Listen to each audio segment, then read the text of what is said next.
C'est du Aizen. C'est du Aizen. Bon, alors écoutez, sans transition, je vais vous dire directement, ce chapitre-ci confirme beaucoup de choses que les gens, vous certainement aussi, s'étaient certainement dit à la lecture du passé flashback donc de Obito, c'est-à-dire que, est-ce que Madara avait-il joué quelque chose d'important, avait-il préparé quelque chose pour qu'Obito aille le voir directement et tombe dans les ténèbres, voilà. Et la réponse donc avec ce chapitre est oui, Madara avait tout prévu. Il avait manipulé des ninjas de Kiri, il avait fait en sorte de foutre le danger, la machin, pour que, au final, Rin crève. Mais encore mieux, Kakashi l'a buté. Et là, rien n'aurait pu être encore plus parfait que ça.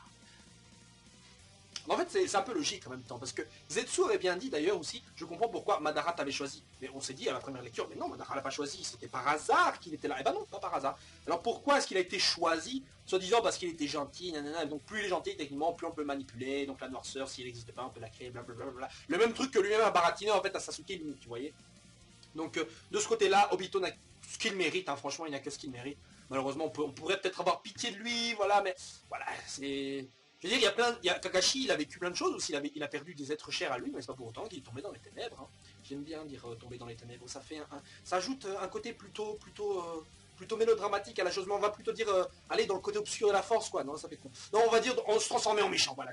Bon, ce chapitre aussi, donc qui est pas grand avancement, c'est un chapitre de transition pour la deuxième partie de la fight contre Madara, donc il y avait beaucoup de difficultés et qui, comme on l'avait vu, a volé l'œil de Kakashi. Et on s'est dit putain, Kakashi là, oh là là, il a plus de Sharingan, il peut plus utiliser son Chidori correctement vu qu'il avait besoin du Sharingan pour pouvoir prévoir le contre de l'adversaire. Et comme l'avait dit Minato, comme ça, de manière classique comme ça, le Raikiri de Kakashi est incomplet. Il est vulnérable aux contre-attaques dans ce cas-ci, donc je ne le vois pas vraiment utiliser cette technique de nouveau. Peut-être on va avoir de nouveaux jutsu, j'en sais rien. Dans tous les cas, on voit donc Sakura qui a été sauvée. On lui demande qu'un bête truc, genre comme ça. Voilà, c'est fait. Voilà, fin de l'histoire, on a gagné. Et ben non, Sakura, c'est... Non, mais putain, mais Sakura, ça va, t'es pas en train de masturber Putain, mais non, enfin, excusez-moi, mais Sakura, là, elle est en train de stresser pour rien, elle prend un temps considérable, elle tremble, je sais pas pourquoi, alors qu'elle doit juste crever un œil, bordel.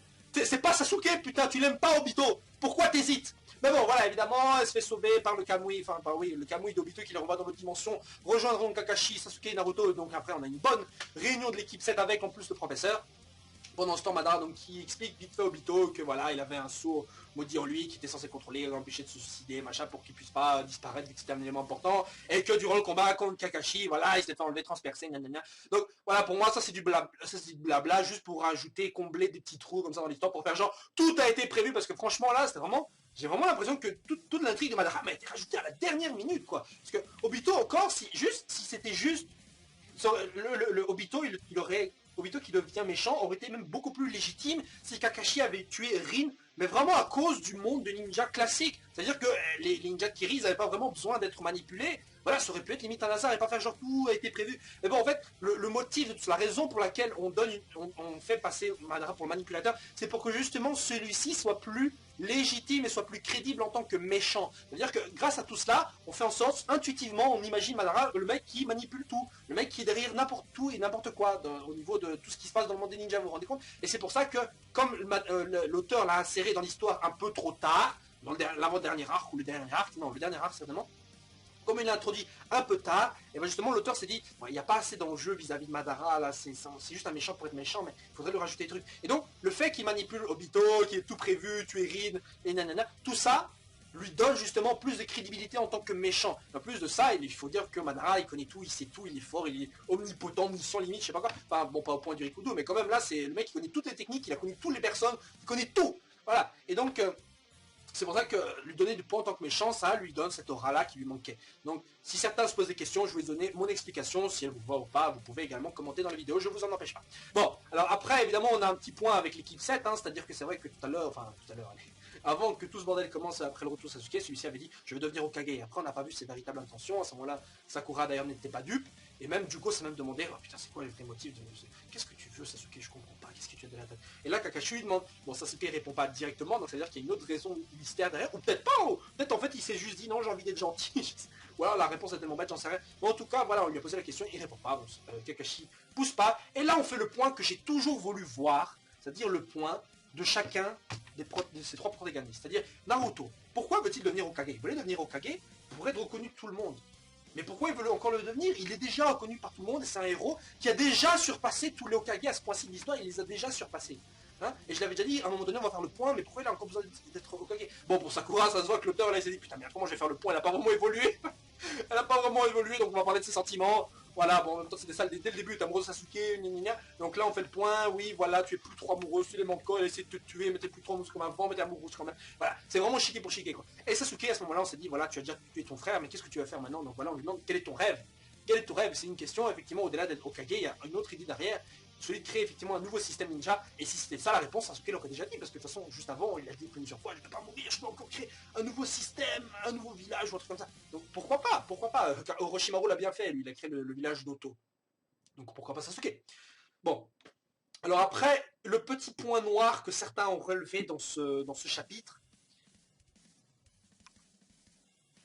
Naruto, qui arrive à recréer l'œil de Kakashi. Alors, il l'a fait avec Guy. Mais avec Guy, je m'étais dit, voilà, il a mis du chakra sénine ou un chakra légendaire, je sais pas, un truc qui a fait que la flamme de Guy ne s'estompe pas. Mais bon, il était quand même blessé, il a limite perdu une jambe, je crois, donc il aura des marques à vie. Okay. Maintenant, je commence à me demander en fait si sa jambe n'aurait pas repoussé d'ailleurs à la même occasion, avec ce truc-ci. Et là, on voit donc Naruto qui, non pas genre redonne du chakra, c'est encore le accepter qu'il lui redonne du chakra, et même Sakura, parce qu'elle est plus de chakra, Sakura, donc on lui refile, ok, d'accord, c'est normal. Mais que genre il fasse, voilà, bam, un œil. Et en plus, l'auteur ose même pas nous donner de véritable explication. Genre avec Guy, c'était, je sais pas trop, mais j'ai senti que je pouvais le faire. Et là, c'est genre, ouais, en fait, tu sais, Sakura, c'est genre, voilà, j'ai mis ma main là, et puis il y a un truc, c'est bizarre, c'est dur à expliquer. Mais en fait, j'ai fait ça, ouais, non, c'est dur à expliquer. Voilà, putain, mais non, non, qui fait pas ça? Tu fais une explication, il y a moyen d'expliquer, je sais pas, genre, oui, en fait, avec mon pouvoir, j'ai des propriétés de régénération en plus du Kyuubi. J'ai le chakra du Rikudo qui donne une propriété de régénération encore plus grande, limite similaire à celle d'Ashirama. Et donc, je peux faire repousser des organes qui ne sont pas vitaux. Un peu comme Ulquiorra dans Bleach, quand il s'est régénéré, quand il avait sa libération. Si vous ne connaissez pas le personnage, c'est pas grave. Mais bon, voilà, il y avait moyen d'avoir des explications normales. Et même Sakura aurait pu faire genre, vu que c'est un ninja médecin, il aurait pu penser, Naruto a créé une technique de régénération encore plus efficace que celle de Tsunade. Incroyable, c'est certainement ça, le chakra sénine mélangé à celui du Rikudo. Voilà, un truc comme ça. Et pas genre, je sais pas, mais j'ai senti que je pouvais le faire. Non, il n'y a pas de ça, bordel. Bon, moi, je m'indigne un peu là-dessus. Mais ce qui m'indigne vraiment plus, c'est l'auteur qui arrive même pas à nous donner d'explication et qui nous fait, via Naruto, je sais pas. Non, il n'y a pas de je sais pas. Il y a déjà trop de trucs comme ça à rajouter sur le tas. Vous voyez, il y a des trucs, voilà, un par un, calme, t'as le temps. Voilà. Bon, alors pourquoi est-ce qu'on a refilé cet œil à Kakashi? Parce que voilà, il a besoin de toute façon de retrouver un œil. Donc ça va rien changer d'ailleurs à cette technique du Raikiri, la perfection, tout ça. Ça lui donne juste l'occasion de retrouver ses deux yeux. Bon, ça fait longtemps qu'on les a pas retrouvés. Hein, d'ailleurs, beaucoup de gens se demandaient est-ce que Kakashi, au final, a encore le niveau sans son Sharingan? Alors, il faut dire que beaucoup de techniques de Kakashi étaient utilisées via le Sharingan. En combat, il l'utilisait toujours. En combat sérieux, il utilisait toujours son Sharingan. Son Kamui encore plus. C'est grâce à ça qu'il a pu rester en vie beaucoup de fois contre Pain, contre Deidara, ils ont pu se sauver aussi.